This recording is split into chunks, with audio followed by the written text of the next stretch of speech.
is on the air with her Chai95 joke segment and some wrap-ups of culture in the Philadelphia area. Welcome, Sharon. Hey, Adam, how are you?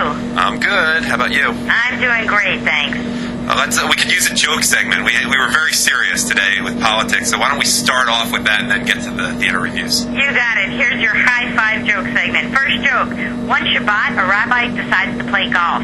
As he's standing on the green, he prays to God. God, please, let me hit a hole-in-one. Lo and behold, the rabbi gets a hole-in-one. An angel says to God, God, how could you let the rabbi hit a hole-in-one? It's Shabbat, and he's desecrating the Sabbath by playing golf. And God said, who's he going to tell? All right, number 2. Why did the blonde stare at the carton of orange juice?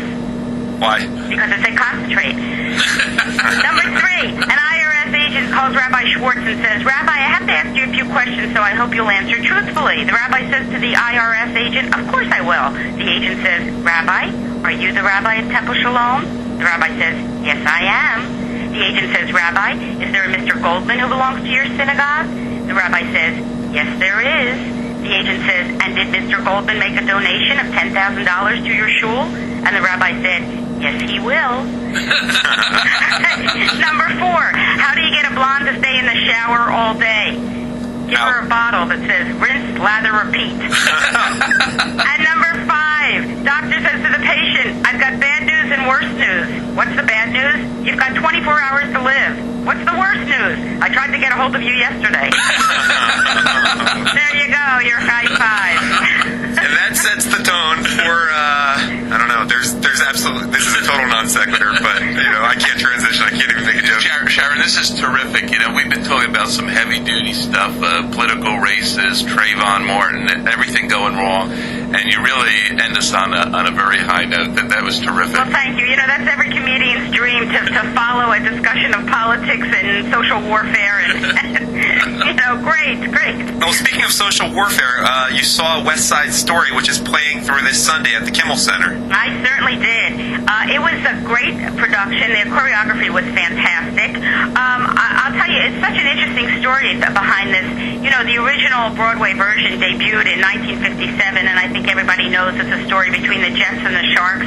But what I found really interesting when I was doing some research on this is that the story was originally written to be tension between Catholics and Jews during Passover and Easter holidays, also taking place on the Lower East Side. But it didn't go anywhere. That would have been timely this week. Yeah, exactly. So it just didn't seem to go anywhere. So it was changed to the tension between the Americans and the Puerto Ricans, the new immigrants, and that's, of course, what took off. And then, of course, it debuted on Broadway in 1957 with Carol Lawrence as Maria, Cheetah Rivera as Anita, and Larry Kurt as Tony. You can't help, Adam, but think of the original. I thought of the movie people. I thought of Natalie Wood and, Russ Tamblyn. You can't help but think of the original cast when you're watching people. So the comparison, of course, is there.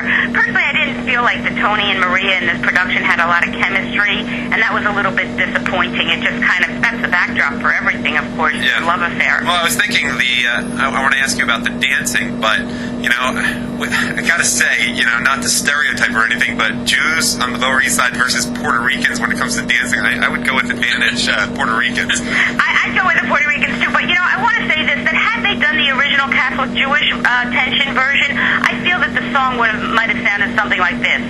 I feel heavy, oh so heavy, I feel constipated on Pesach, it's true, too much matzah, it's so hard to be a religious Jew, la la la la la, oi, oi, oi, oi, oi. Totally spontaneous, no doubt. How is the dancing in this production? The dancing was really, really fantastic. I mean, the choreography was just amazing. It's choreographed by Joey McNeely. The original, of course, Jerome Robbins is the name that everybody knows, who directed and choreographed the original version. This is Joey McNeely and directed by David Saint.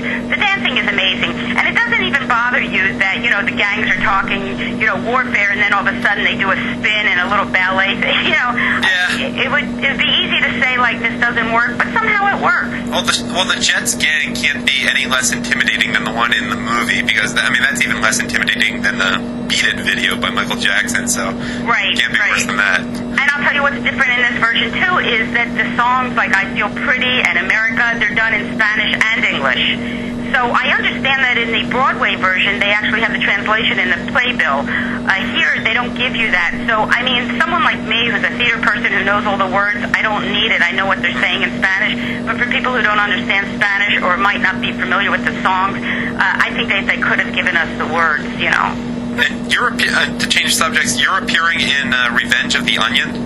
Yeah, well, actually, that's a show that was last week. It was the 5th year they did it. This theater company is the only absurdist theater company in Philadelphia. They're actually the smallest theater company in Philadelphia.